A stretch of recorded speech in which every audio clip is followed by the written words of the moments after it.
Pleased to say Uli Goldschmidt, spokesperson for the Israeli embassy here in the UK, is with us this morning to talk about lots of things, not least the fact that 2 more hostages have been released. Tell me about the operation.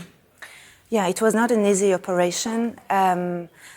We knew about those 2 hostages for some time already, but we needed to find the right time for the operation to succeed. So you knew where they were for some time? We knew where they were for some time, yeah. They were hidden in an apartment where civilians are living. They were on the 2nd floor, and they were evacuated in an hour, in the middle of the night. They are safe. One of them is 60 years old, the other one is 70 years old. They're safe. They're now in hospital with their families in Israel, and it's very good news for us. We still have 134 hostages in the Gaza Strip. You have met some of the parents of those hostages, so you know the agony for them. And we have heard that they're being tortured.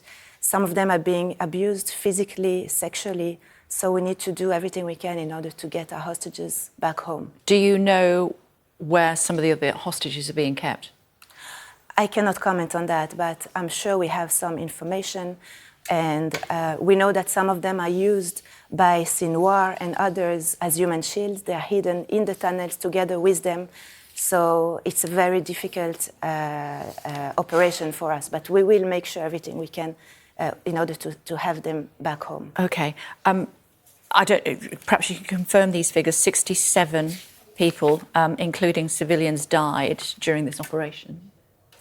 I cannot confirm the numbers, but I can tell you that we really are trying to do everything we can in order not to harm civilians.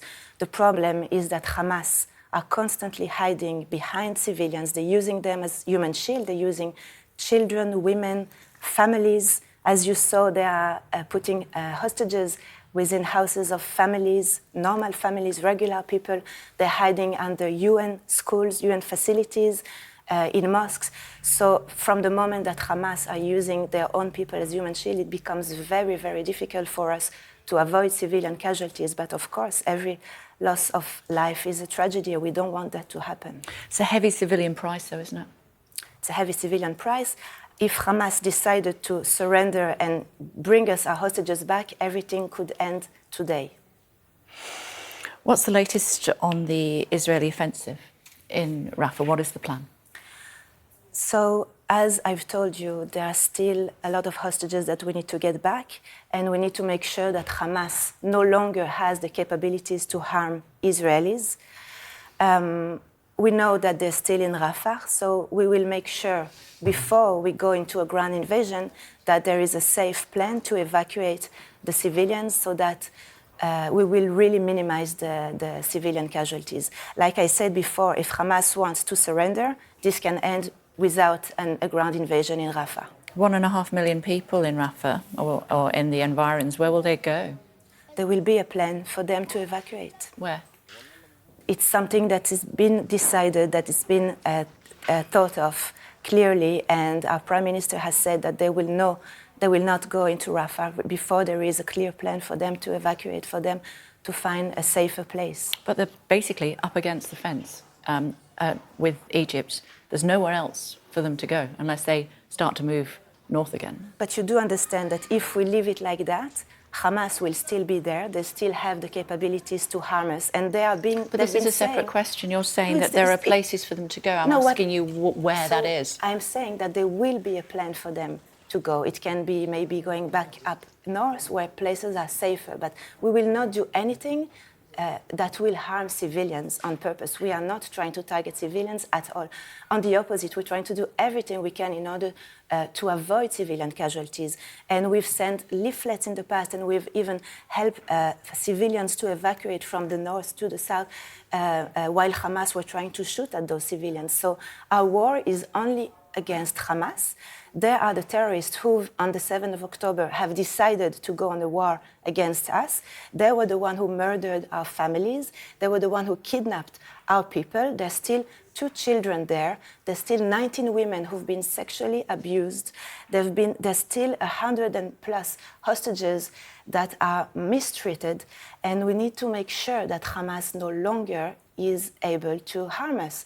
And I can tell you something, when Hamas will be off the ground, Palestinians will have a better life because Hamas are stealing food from there, they're stealing money How from can they there. have a better life when most of their infrastructure, from the images that we have seen, has been destroyed?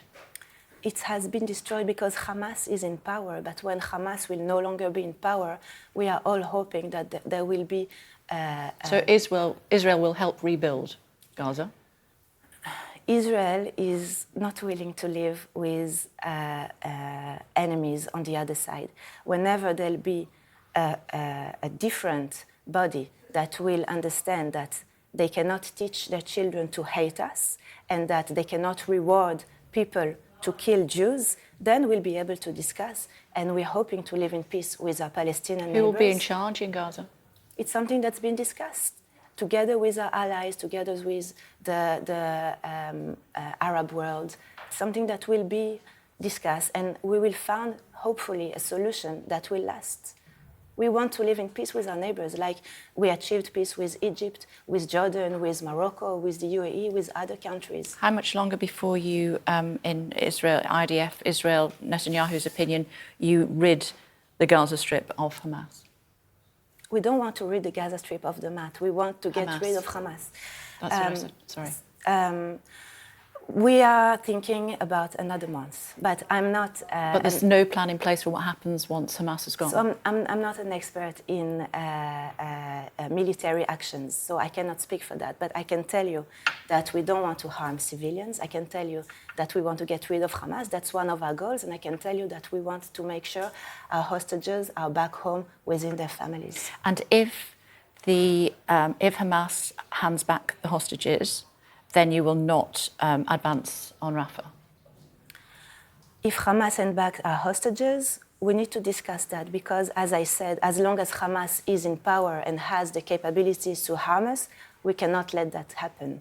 You would understand even if you advance on Rafah, even if the hostages are released, the ones that are still with us, hopefully they are many, then the IDF will still advance on Rafah because the Israeli aim is to rid the Gaza Strip of Hamas. The Israeli aim is to make sure Hamas cannot harm Israelis, cannot threaten Israelis, cannot kidnap, murder Israelis. So we will have to do whatever we will have to do in order to be sure that we are safe along our borders. I'm sure your country would do the same. Every country needs to make sure that their people are safe. What I'm trying to get at is, no matter what Hamas does, Netanyahu will still move on Rafah. That's not true. If Hamas surrenders, Netanyahu will not move. Netanyahu has no problem with Rafah. His problem and our problem is with Hamas terrorists. What was your view on the would-be Labour MP standing for election at the end of this month and his comments about the events of the 7th of October? So, as you know, I'm a foreign diplomat. I'm not going to comment on domestic issues, but I can tell you that from the beginning of this war, the Labour Party, as well as the government, have been clear in the fact that Israel has the right and the duty to defend itself from Hamas. And I want to thank both the Labour Party and the government for that. Okay. Thank you for taking the time to join us. We do appreciate it. Thank you.